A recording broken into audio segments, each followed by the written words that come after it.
세상에 믿을 사람 하나 없다는 말, 처음엔 믿지 않았습니다. 어차피 사람끼리 부대끼며 사는 세상인데 서로 믿고 사는 게 맞는 이야기잖아요. 하지만 저는 이제 사람을, 아니, 여자를 더 이상 믿지 못하게 됐습니다. 안녕하세요. 저는 40대 초반의 돌싱남입니다. 저는 이제 평생 혼자 살아야 하나 걱정 아닌 걱정을 하고 있습니다. 왜냐하면 아내에게 너무 큰 배신을 당했기 때문입니다. 사실 제가 아내하고 결혼하기 전에 10년 넘게 만난 여자친구가 있었어요. 대학 때 미팅으로 만났고 제가 군대에 갔을 때에도 기다려줬고 그녀의 집이 지방인지라 서울에서 같이 동거까지 한 사이였습니다. 저흰 결혼까지 약속했던 사이였죠. 하지만 그녀는 저보다 먼저 취직을 하게 됐고 저 역시 졸업 후에 직장에 입사하면서 바빠지다 보니 차츰 멀어지게 되면서 헤어지게 됐습니다. 그리고 나서 지금의 아내를 만나게 됐죠. 아내는 모델 출신에 저보다 7살이나 어린 30대 후반의 소위 말하는 쭉쭉 빵빵 스타일입니다. 처음에 아내를 소개받았을 때 와, 내가 이렇게 화려한 여자를 만나도 되나? 고민 아닌 고민을 했거든요. 그런데 의외로 되게 털털한 매력을 갖고 있었고 아내는 모델로서의 자기 인기는 어느 정도 끝났고 화려한 삶보단 이제 편하게 자기 개성을 살린 일을 하고 싶다며 정말 수수한 모습으로 제게 다가왔습니다. 그 모습에 전 반했고 만난 지 5개월 만에 결혼식을 올렸죠. 물론 아내와 결혼하기 전에 10년 만난 여자친구가 있다는 사실은 꽁꽁 숨겼습니다. 이미 헤어진 시간이 좀 지났고 굳이 알릴 이유도 없었죠. 하지만 늘 주변엔 입이 방정인 친구가 있지 않습니까? 현재 아내와 결혼한 후 2년쯤 지났었을까요? 넷상의 부부 모임을 가졌습니다. 술도 한 잔씩 마시면서 화기애애한 분위기였는데 그때였죠. 평소에도 말실수 잘하기로 유명한 친구놈이 야, 너 예전에 재수 씨랑 여행 가서 바지에 실례했던 거 기억나냐? 뜬금없이 옛 여친이랑 했었던 일을 꺼낸 겁니다. 제가 황급히 친구놈 입을 막으려 했지만 이미 늦은 상태였죠. 그놈은 취해서 실수, 내가 옛날 여친하고 착각을 했네. 이렇게 횡설수설해대는데 눈치 없는 녀석 때문에 아내는 제가 10년 동안 여자를 만났다는 사실을 알게 됐죠. 그 후로 아내는 굉장히 많은 짜증을 냈습니다. 하긴 기분 좋을 사람은 없겠죠. 근데 그렇다고 결혼 내내 시달릴 일은 아니잖아요. 아내는 저랑 조금만 싸워도 화가 나고 짜증이 나면 무조건 이 얘기부터 시작합니다. 옛날 여자친구 같으면 뭐라고 얘기했을 것 같아? 나랑 계속 비교하지? 그치? 이런 식으로 저를 쏘아붙이곤 했죠. 정말 듣기 싫고 짜증이 났지만 저는 꾹 참았습니다. 어차피 아내도 잠깐 동안 홧김에 꺼낸 이야기이니 그 순간만 참으면 된다 생각했죠. 아니나 다를까 아내는 잠시 그때뿐이지 오히려 그런 후엔 본인이 더 미안해하고 저에게 더 잘해줬습니다. 그리고 그렇게 다툰 날엔 뜨거운 밤을 보내면서 서로가 서로를 사랑한다는 걸 확인도 했고요. 다른 부부들과 마찬가지로 작은 다툼이 있었지만 우리 부부 사이엔 큰 문제는 없었습니다. 그렇게 결혼한 지 3년쯤 되었을 때입니다. 정말 큰 문제가 터졌죠. 아내가 병원에 입원하면서부터 그 일이 생겼습니다. 아내가 다리를 접질렀는데 이게 생각보다 붓기가 빠지질 않는 겁니다. 동네 정형외과를 갔더니 단순 접골 상태가 아니라면서 큰 병원에 가보라는 거죠. 근처에 대학병원을 갔습니다. 신경 조직에 손상이 갔다며 입원 치료를 해야 한다는 겁니다. 우리가 보기엔 그냥 접질렸나 했는데 사람 몸이란 게 참 신기하더군요. 하루아침에 아내는 병원에 입원을 하게 됐고 졸지에 저는 병간호를 해야 하는 입장이 됐습니다. 제가 공사 현장에서 중요한 직책을 맡고 있는 터라 웬만하면 자리를 비울 수가 없는데요. 출근도 걱정되고 간호하기엔 피곤하고 이래저래 망설이게 되더라고요. 그래서 아내에게 장모님을 오시라고 할까? 라고 했더니 불같이 화를 내는 겁니다. 왜 자기 엄마를 불어먹냐며 화를 내더군요. 그런 의미는 아니었는데 자꾸 성질을 내니까 저도 참기가 어려웠습니다. 그래서 호스피스를 부리는 건 어쩌냐고 했더니 호스피스 일당은 누가 주냐며 이번에도 화를 내더군요. 차라리 자기가 알아서 할 테니 걱정 말라는 겁니다. 혼자 거동이 불편한데 적어도 제가 없는 동안은 누가 보살펴 줘야 하는데 아내는 도와줄 사람 많으니 걱정 말라고 큰 소리 치더군요. 괜히 이런 것 가지고 또 싸우기 싫어서 알아서 하라고 했습니다. 근데 큰 병원에 입원하게 되면 이것저것 다 검사를 받아보게 되잖아요. 그때 피 검사를 했는데 아무래도 임신 초기 같다며 의사 선생님이 진단을 받아보자고 하셨습니다. 그래서 초음파 검사를 했더니 아니나 다를까 임신을 한 겁니다. 결혼한 지 3년 만에 큰 경사가 생긴 거죠. 전 너무 기뻐서 아내에게 이야 우리가 싸운 보람이 있네. 싸울 때마다 뜨거운 밤을 보냈잖아. 이런 농담을 했습니다. 이때 아내는 누가 듣기라도 하는 듯이 누가 들어 그만 말해 이러면서 제 농담을 달가워하지 않는 겁니다. 그토록 갖고 싶었던 아이였는데 그래서 전 너무나 기뻤거든요. 아직 임신 초기였지만 제가 아빠가 된다는 사실에 낮에 출근하고 밤에 병원 가는 길이 너무나도 즐거웠습니다. 그날 밤도 아내가 잠든 걸 확인한 후 집으로 가려고 병원을 나섰습니다. 그런데 이게 웬일입니까? 10년간 사귀었던 여자친구를 만나게 된 겁니다. 숨이 턱하니 멎는 줄 알았죠. 안 좋게 헤어진 것도 아니고 그냥 서로 바쁘단 이유로 서서히 멀어진 데다가 가끔 생각날 정도로 그리웠던 여자친구를 병원 로비에서 만날 줄은 정말 꿈에도 생각지 못했기 때문이죠. 순간 아는 척을 해야 하나? 말해야 하나? 정말 망설임이 들더군요. 그녀도 저와 눈이 딱 마주치자마자 망설이는 게 보였습니다. 저는 언제 또 이런 기회가 오겠어 라는 생각에 아는 척을 하려고 다가가는데 갑자기 그녀 옆에 남자가 다가오는 걸 보고 금방 마음을 접었습니다. 전 여친이 그 남자랑 다정하게 웃으며 이야기를 주고받는 걸 보니 부부 사이인 것 같았습니다. 그럴 땐 아는 척 안 하는 게 오히려 서로를 위한 길이란 생각에 모르는 척하고 집으로 돌아왔습니다. 참 별의별 생각이 들더군요. 10년간 있었던 작고 소중한 추억까지 떠올랐습니다. 하지만 그래봤자 다 지난 일이었죠. 금방 잊어버리려고 맥주 한잔하고 잠이 들었습니다. 그리고 다음날 퇴근 후에 전 다시 병원으로 갔습니다. 아내는 입원이 조금 길어지니 지루했는지 은근슬쩍 짜증을 냈습니다. 저도 회사에서 안 좋은 일이 좀 있었던 터라 아내의 짜증을 받아줄 여력이 없었습니다. 하지만 나중에 태어날 우리 아이를 위해 꾹 참으며 아내 비위를 맞추려고 노력을 했죠. 휠체어에 아내를 태우고 병원 이곳저곳을 돌아다니는데 사실 그것도 몇 번 돌면 환자나 보호자나 지겨워집니다. 그래서 뭐 특별히 볼만한 것 없나 이래저래 좀이 쑤셔오더군요. 근데 아내가 임신까지 해서인지 그때 아내가 임신을 해서인지 자꾸 단 게 먹고 싶다고 했습니다. 의사 선생님은 단 건 안 된다고 그러셨는데 아내가 자꾸 원하니까 평소 좋아하는 달달한 와플을 사다 주려고 병원 밖으로 나왔습니다. 그런데 거기서 다시 예전 여친을 마주친 겁니다. 다시 한번 전 망설이다가 괜히 문제 일으키기 싫고 이젠 각자 사랑하는 사람이 생겼으니 모르는 척 하는 게 맞아 라는 생각으로 지나치고 있는데 옛 여친이 저를 부르는 겁니다. 그냥 가는 거야? 그 말에 심장이 쿵 하고 멎는 기분이 들었죠. 그래도 태어난 척 하면서 잘 지냈어? 어제 인사하려다가 이렇게 말끝을 흐렸죠. 그랬더니 옛 여친은 환하게 웃으면서 지금 남편 없으니까 얘기해도 돼.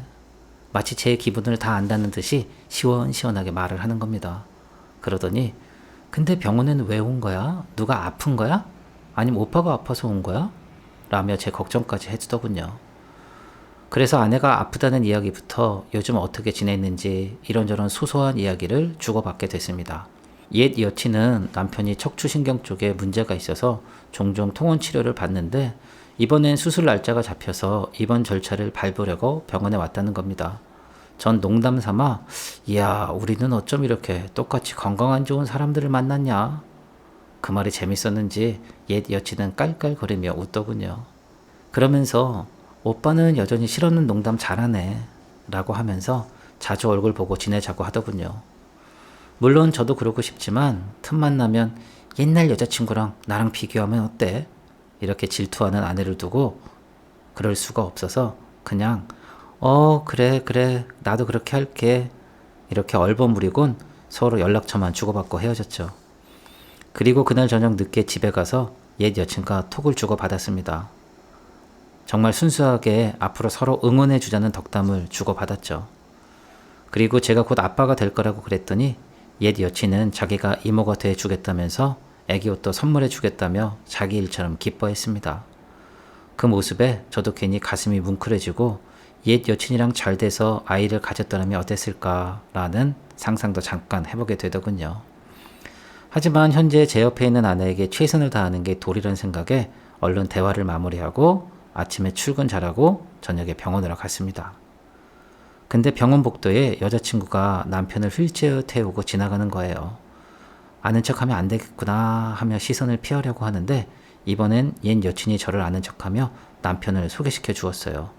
그러면서 여보, 예전에 회사에서 같이 일하던 직장 상사예요. 이렇게 저를 소개했습니다. 하긴 아무래도 옛 남친이라고 하기엔 껄끄러우니 충분히 이해했습니다. 저도 대충 눈치채고 그렇게 행동을 했죠. 그러면서 자연스럽게 옛 여친의 남편이 바로 맞은편 병실에 입원했다는 걸 알게 됐습니다. 말 그대로 몇 미터 앞에 10년 전 여친이 있게 된 거죠. 기분이 좀 묘하더군요. 병실을 마주본 채 각자 서로의 배우자를 간호한다는 게 왠지 좀 찜찜하면서도 무슨 삼류 소설에 나오는 설정 같기도 해서 기분이 야릇했습니다. 그리고 혹시 모를 일을 대비해서 아내에겐 오는 길에 직장 옛 후배를 만났다며 은근슬쩍 밑밥을 깔아놨죠. 아내는 별 대수롭지 않은 듯이 유튜브만 보면서 빨리 집에 가고 싶다고 투덜만 댈 뿐이었습니다. 그럴 때마다 옛 여친에게 톡을 더 자주 보냈고 옛 여친은 나 오빠네 와이프 봤어. 진짜 미인이더라. 모델 출신이라며? 그래서 저는 그거 어떻게 알았어? 라고 했더니 와우, 나름 병실에 소문이 짱났어. 오빠네 와이프 엄청 미인이라고.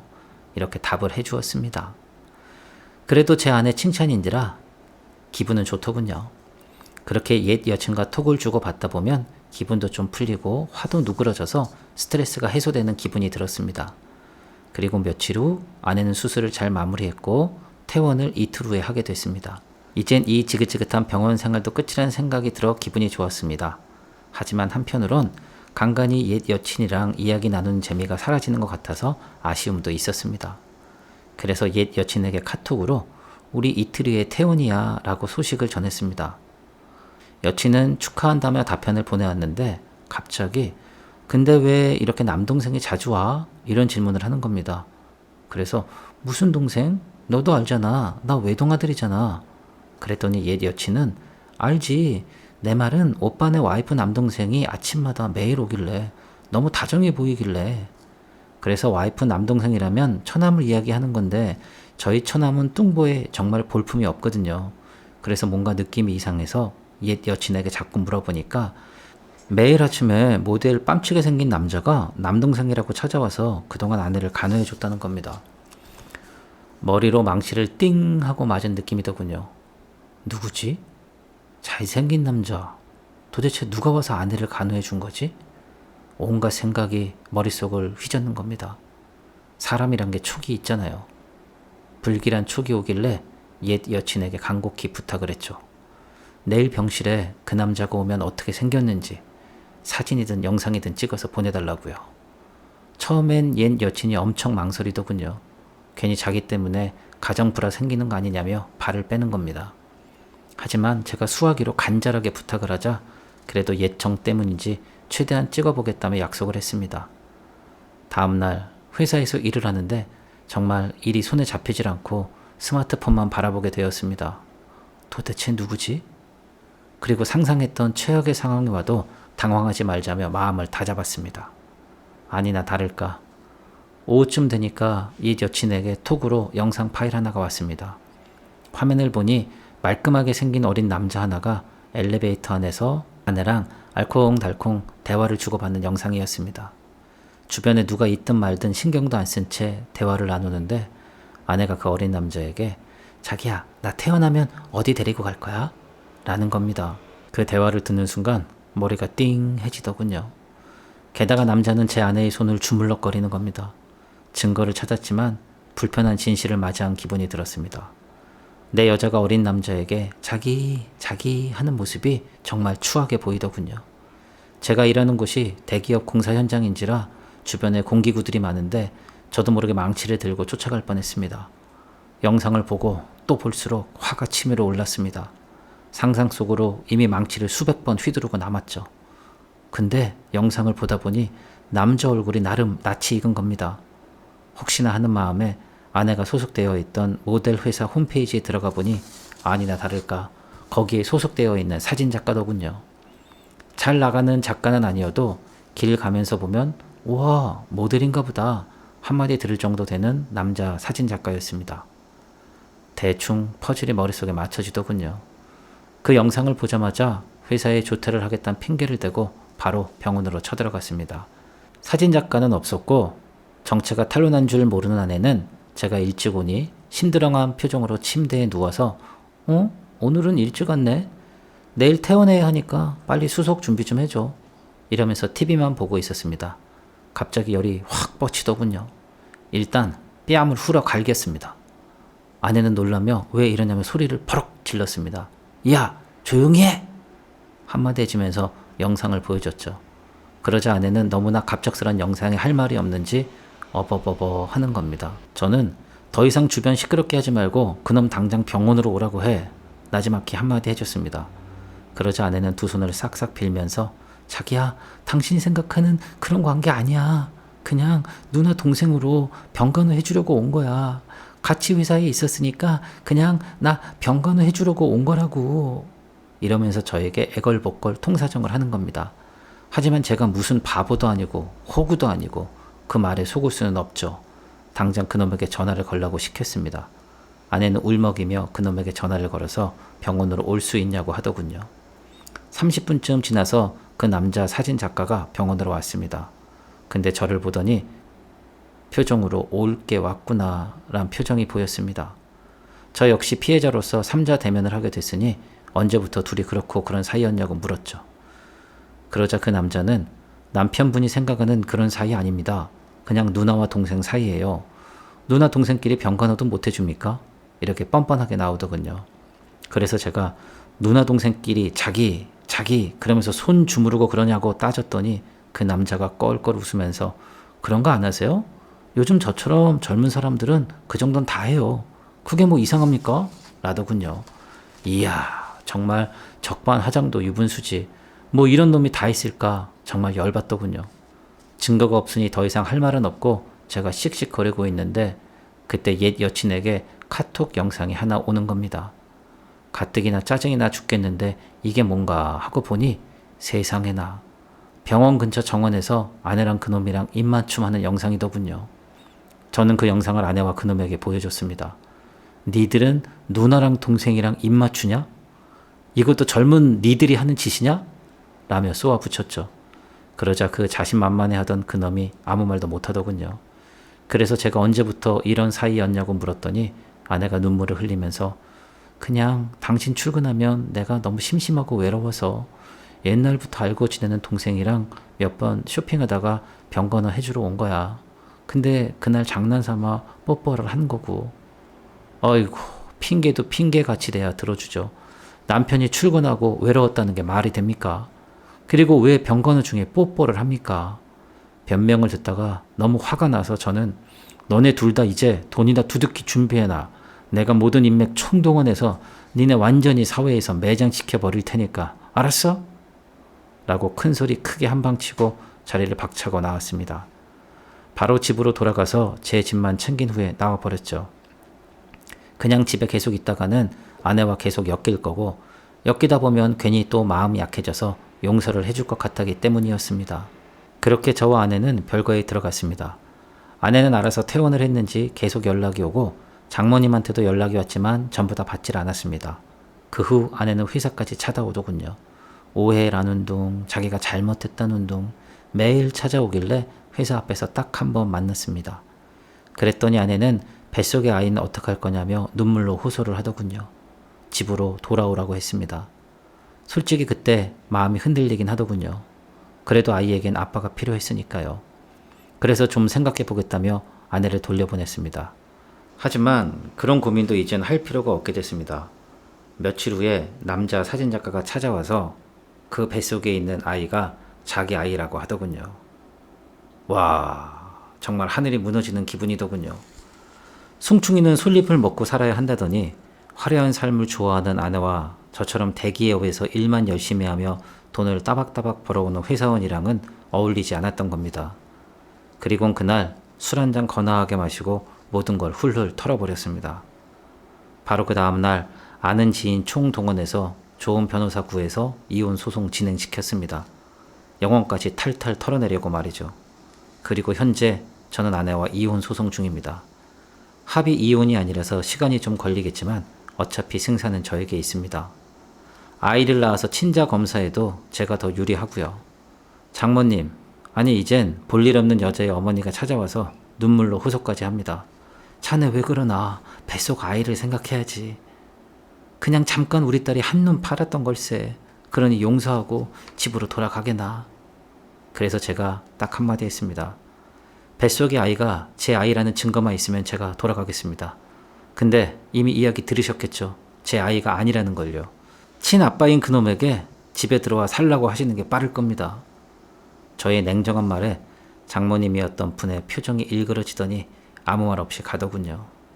제 생각엔 장모님도 어느 정도 사실을 알고 있었던 것 같습니다. 아예 대놓고 제대로 쌈을 붙이고 나니 이제 저는 미련이 하나도 없습니다.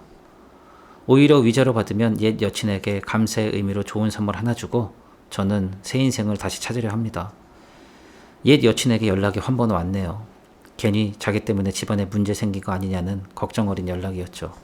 저는 오히려 네 덕분에 내가 정신 차린 것 같다며 나중에 남편과 함께 셋이 근사한 식사라도 같이 하자며 약속을 했습니다. 정말 옛 여친 덕분에 제 새로운 삶을 찾을 수 있었고 이젠 여자라면 죽어도 못 믿게 됐지만 혹시 옛 여친이 소개해주는 사람이 있다면 믿고 만나볼까 하는 생각도 있습니다. 어쩌면 옛 여친과 이어지진 못했지만 우정으로 이렇게 연결이 돼서 다행이라는 생각이 드네요. 저의 긴 이야기 들어주셔서 진심으로 감사드립니다. 자나깨나 여자 조심하겠습니다.